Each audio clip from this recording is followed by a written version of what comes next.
This is my 2004 Jeep Wrangler, 19,730 miles on it. Bought new by a father who used it for his hunting lease, which is why these are on there. He would take it to his hunting lease and stay out there for a week or two, and that's what he used it for. He sold it to his son so that his grandson could use it in high school. And when the grandson moved off to college, he took it back, bought it back. Plenty of service records, all the registration records. Pretty meticulous as far as paperwork goes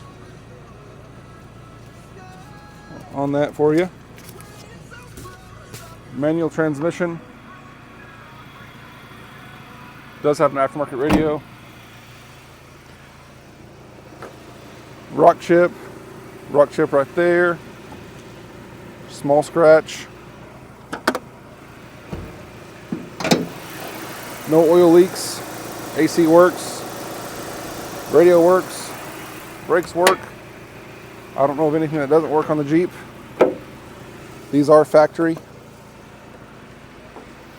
A small scratch that I have a picture of right here. Soft top was replaced.